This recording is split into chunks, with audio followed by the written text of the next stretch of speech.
सासू जी पघा सैया के साथ छुटल लागे बड़ी डर। मेला घूमे आईनी छोड़ के सासू जी पघा सैया के साथ छुटल लागे बड़ी डर।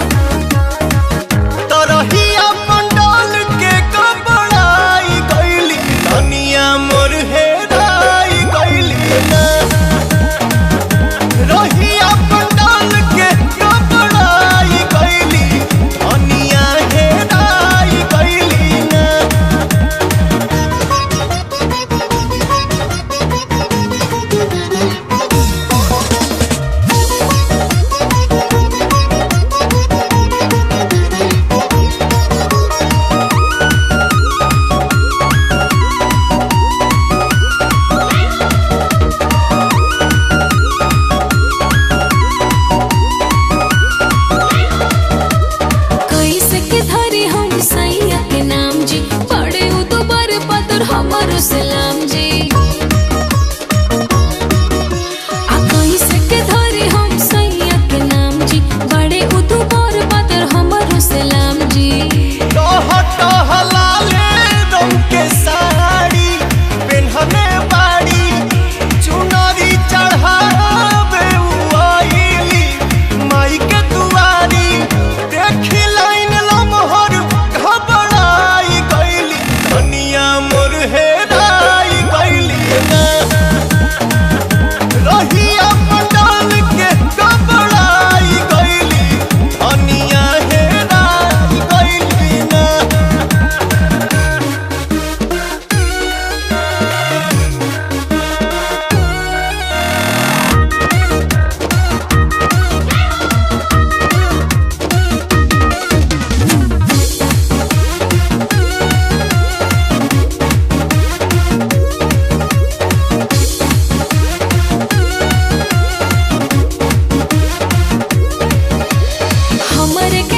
में होइब परेशान जी सगरो ताकत होई दे के ध्यान जी।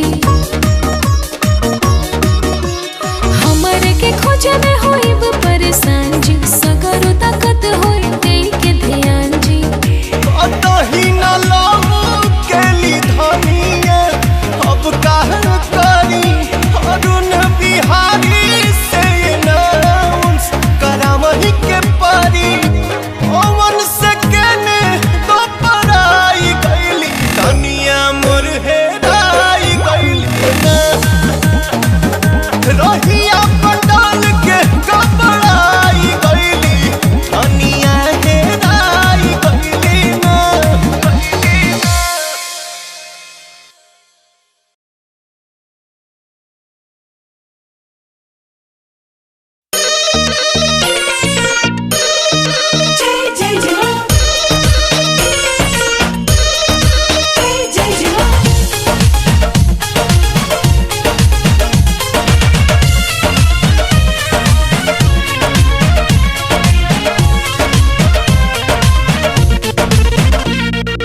बनवा से पातर फुलवा से नाजुक हई मोरा माई महरनिया रे।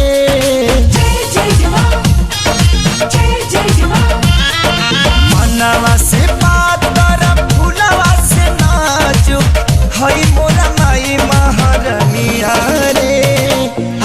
तारी घरी मोरा सातोरी बहिनिया नजरी न लाई है डाइनिया रे।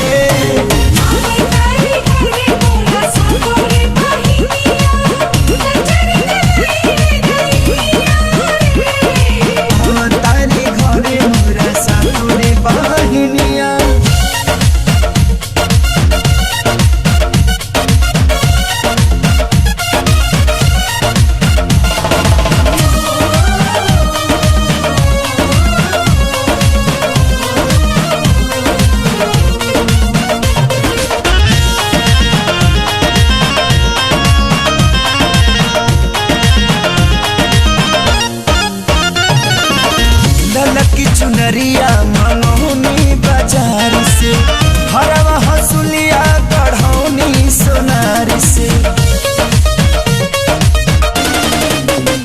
हाँ ललकी चुनरिया मनोनी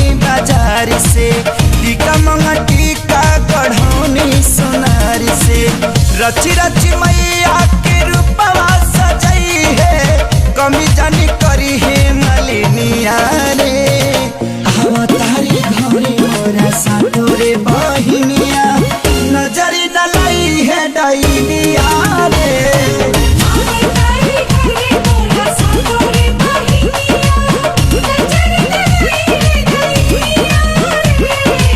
अवतारी घरे मोरा सातोरे बहिनिया।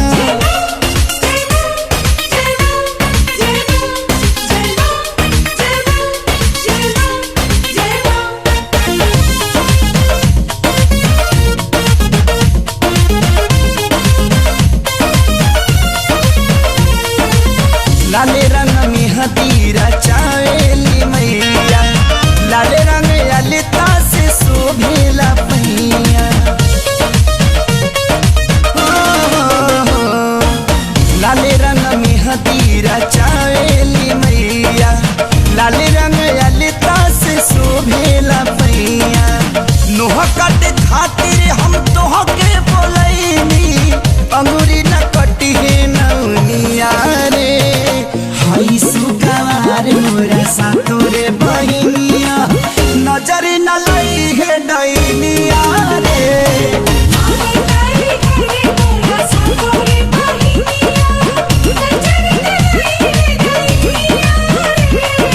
अवतारी घरे मोरा सातोरे बहिनिया।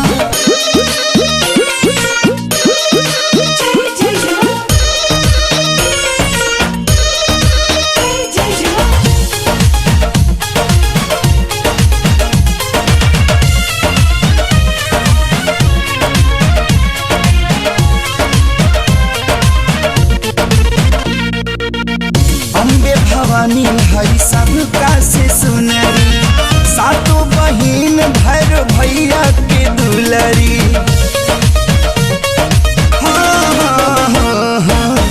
अम्बे भवानी हई सबका से सुनरी, सातों बहिन भैर भैया के दुलरी। दसई में जादू टोना कर से डरई है, पूजी है माई के चरनिया रे। अवतारी घरे मोरा सातोरे बहिनिया, नजरी न लई है डैनिया रे।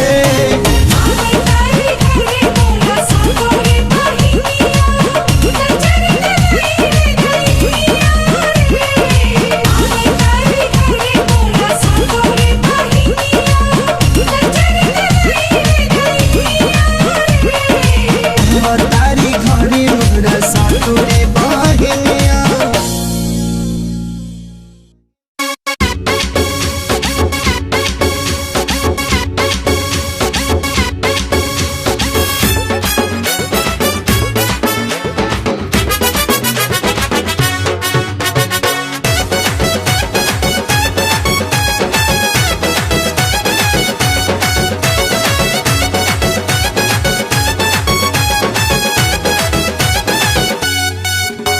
ससुरा से जाइब सखी बुलाइब, ससुरा से जाइब सखी बुलाइब। आवे दा जल्दी कुआर, सिंगार होई नैहर में, सिंगार होई नैहर में। मैया के मूर्ति देखे में फुर्ती, मेला में मिली बहार। सिंगार होई नैहर में, सिंगार होई नैहर में।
जय बोला माई काली के नरमुंड खप्पर वाली के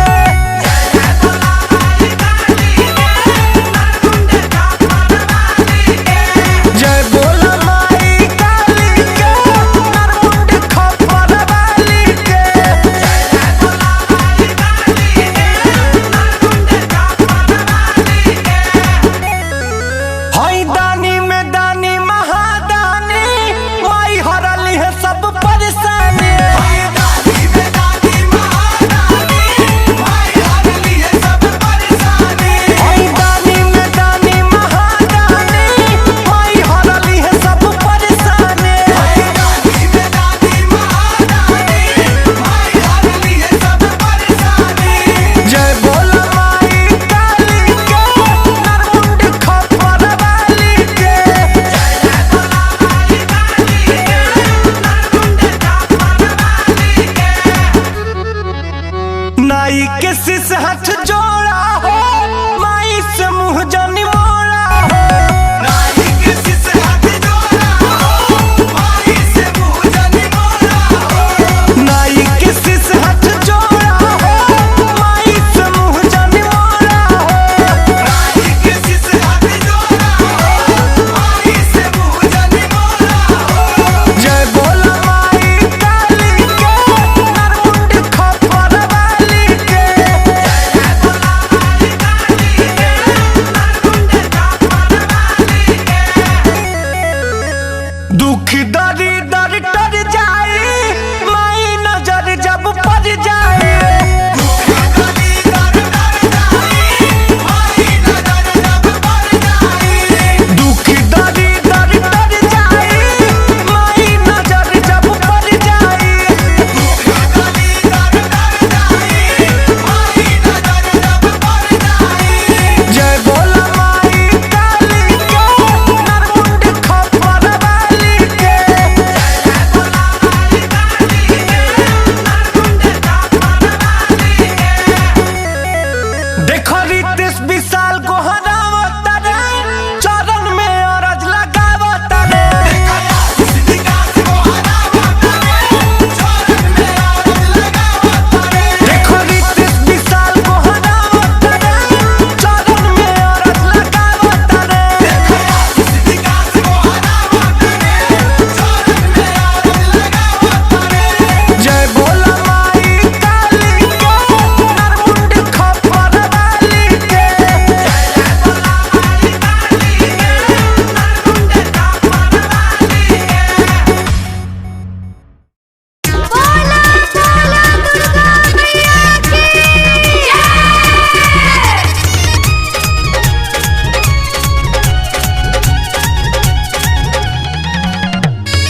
जय जय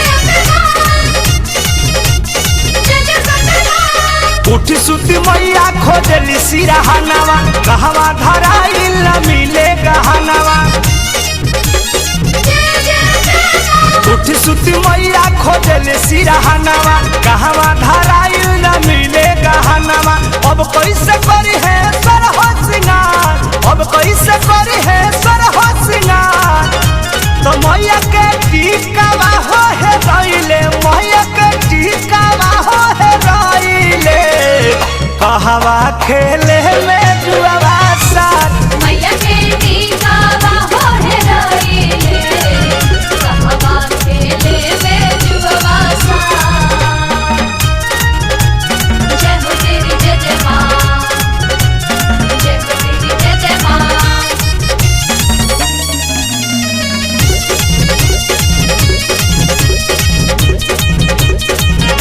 तो भैरो पूछे गईले हो भोरही महलिनिया के घर सगरो खोजली हले हो टिकवा पर पड़ल ना नजर जय माँ जय माँ जय जय माँ तो भैरो पूछे गईले हो भोरही महलिनिया के घर सगर खोजली हले हो टिकवा पर पड़ल ना नजर झुलुहा झूले में टूटल गल हा झुलुआ झूले में टूटल गले हाथ तो मैया के टीकावा हो हे रइले मैया के टीकावा हो हे रइले कहवा खेले में जुआवा सार मैया के टीकावा हो हे रइले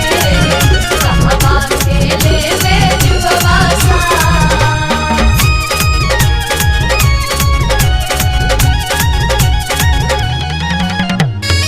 जय जय प्रधान जय जय प्रधान सुन के सातो बहिनी हो मन माने भइली नाराज भैरो पूछे लगले हो टिकवा में कौन बाटे राज जय मां जय मां जय जय मां सुन के सातो बहिनी हो मन माने भइली नाराज तो भैरो पूछे लगले हो टिकवा में बाटे कवन राज सुना सुना लागे मई के लीला सुना सुना लागे मई के लीला तो मैया के टिकवा हो हे रइले मैया के टिकवा हो हे रइले कहवा खेले में जुआवा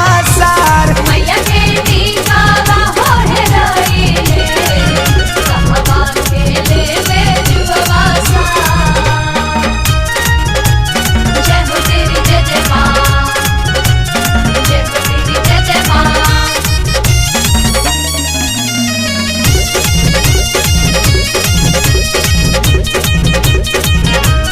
रथवा खाड़ के हो देवता लोग करे इंतजार काहे देरी भइले हो मैया के करे में सिंगार जय मां जय मां जय जय मां रथवा खाड़ के हो देवता लोग करे इंतजार काहे देरी भइले हो मैया के करे में सिंगार अरुण बिहारी कर प्रमोद गोहार अरुण बिहारी कर प्रमोद गोहार तो मैया के टीकावा हो हे रइले मैया के टीकावा हो हे रइले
सभी माता के भक्तों को अंकुश और राजा का नमस्कार।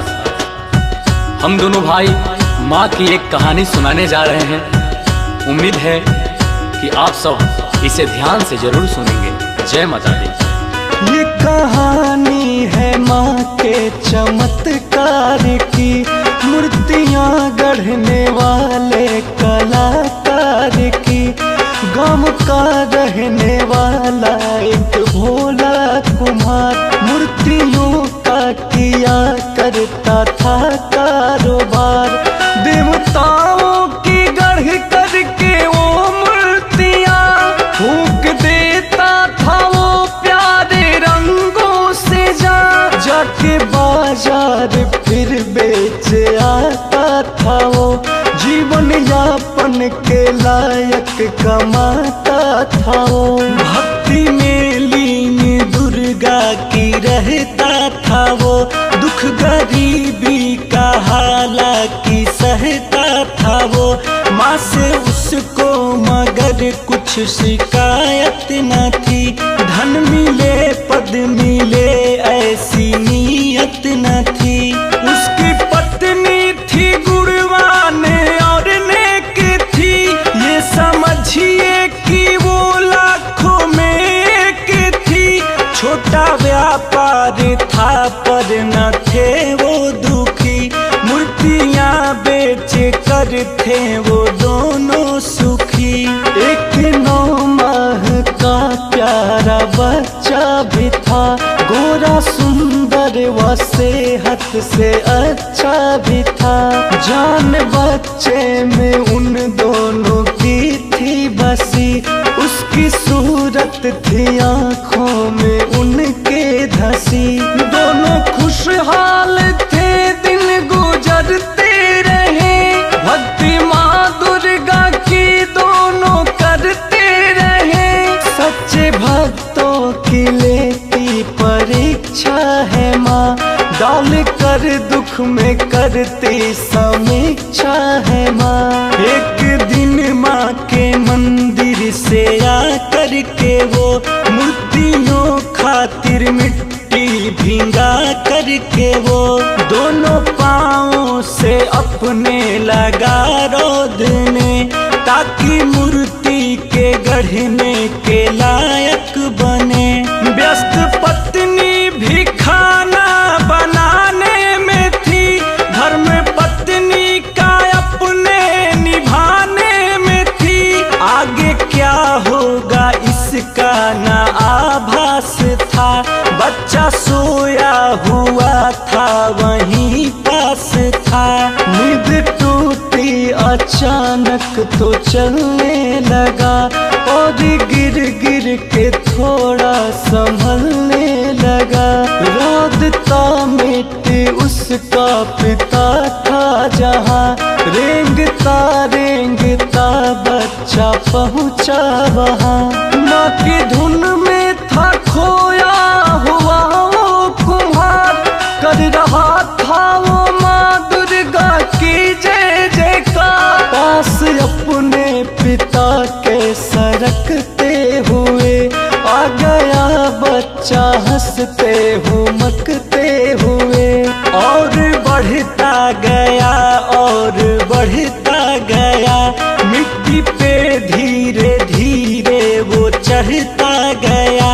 बाप का पाँव तो तेज था चल रहा, रौद कर मिट्टी तेजी से था मल रहा। पाँव के नीचे वो बच्चा भी आ गया, बाप छाती पे बच्चे के चढ़ता गया।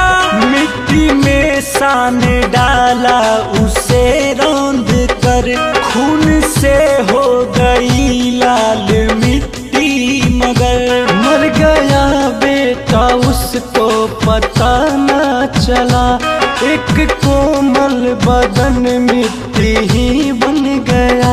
रौंद कर वो तो मिट्टी बनाता रहा, और भजन शेरावाली का गाता रहा।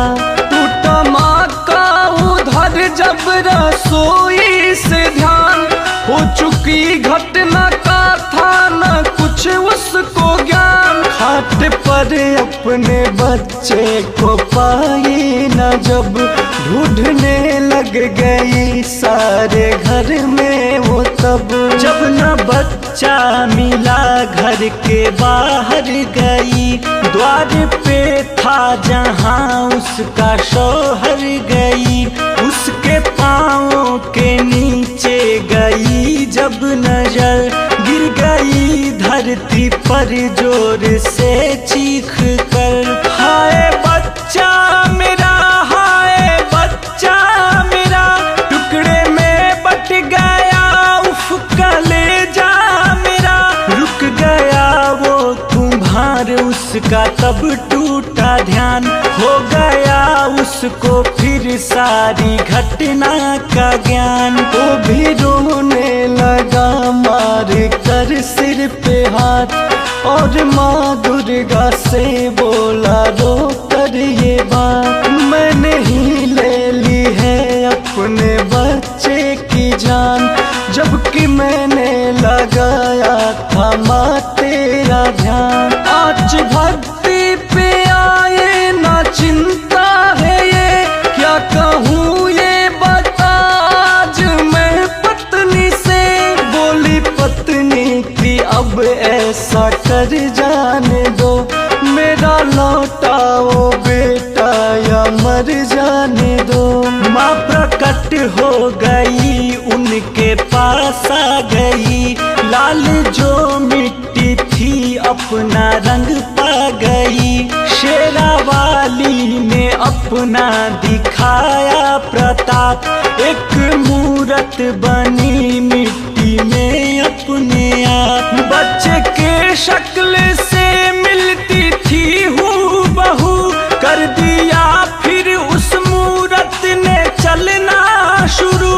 यानी कि जिंदा बच्चा था वो हो गया, हो गए खुश वो दोनों करिश्मा हुआ। माँ ये कहने लगी कि तुझे आस था, दुख में भी तुझको मुझ पे ही विश्वास था। पति पत्नी गिरे पाँव पे खुश हुए, शेरावाली से ये दीप कहने लगे। शेरावाली से ये दीप कहने लगे। तू है दयालु शेरावाली, भक्ति की लाज बचा ली।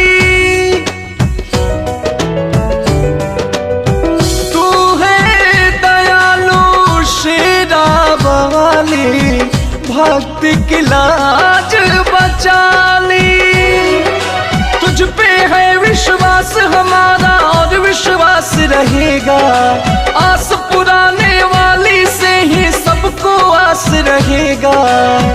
रख ले शरण में नौनिहाल को, लंबी उम्र दे मेरे लाल को। है माँ रख ले शरण में नौनिहाल को, लंबी उम्र दे मेरे लाल को।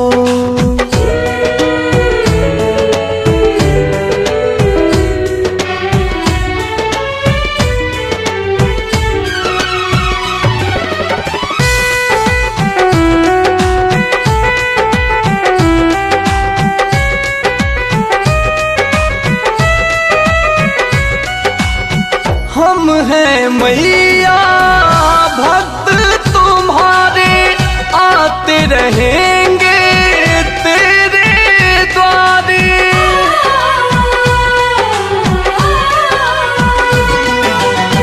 हम हैं मैया भक्त तुम्हारे, आते रहेंगे तेरे द्वारे।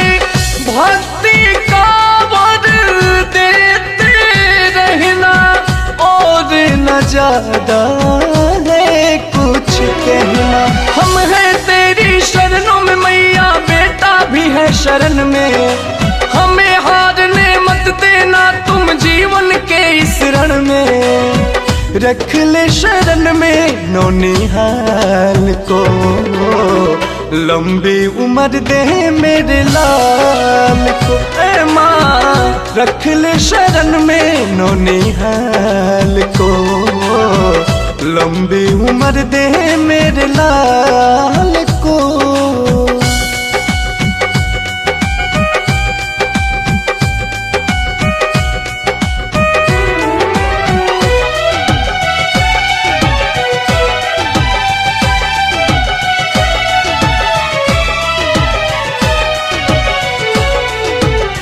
बहुत दयालु बहुत निराली तुम हो, अद्भुत शक्ति वाली।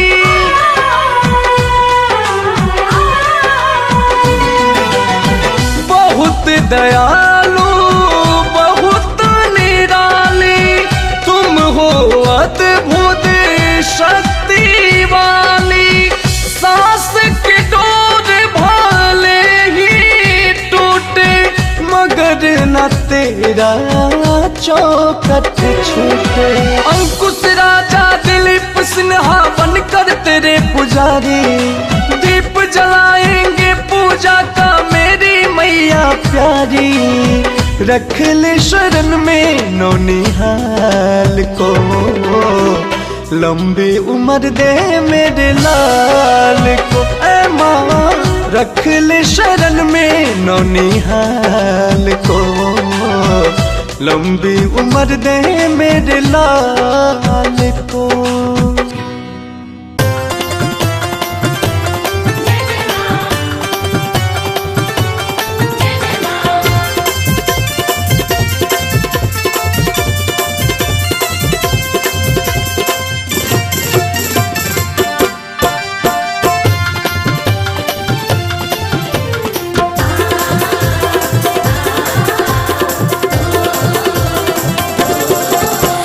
चलन बसे का नगर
के सामान में ना करी तू कमी।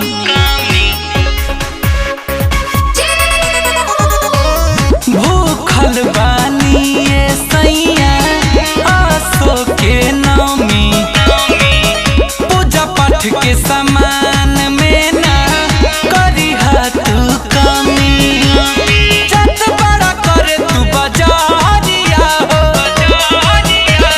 ले ले यहाँ कला सदिया दिया हो, लाला की चुना दिया हो, ले ले यहाँ कला सदिया दिया हो, लाला की चुना दिया हो।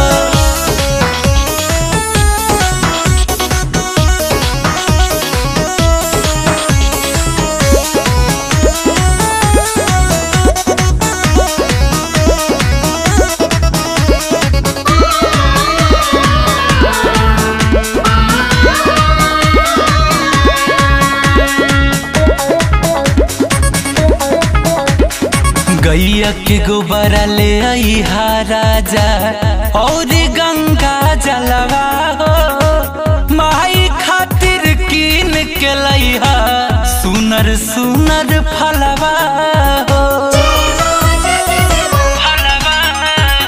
गैया के गोबरा ले आई हा सैया और गंगा जलवा हो, माई खातिर कीन के लइहा सुनर सुनर फलवा हो।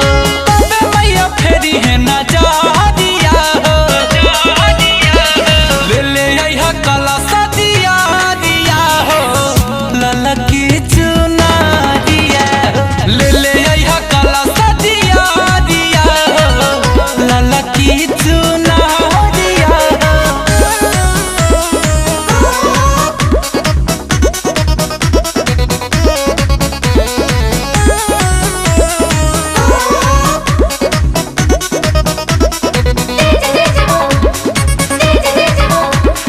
ललसा दिल में हलवा पूरी मैया के चढ़ाइब हो, दर्शन करेला दुर्गा माई भी हमहु मंदिर जाइब हो।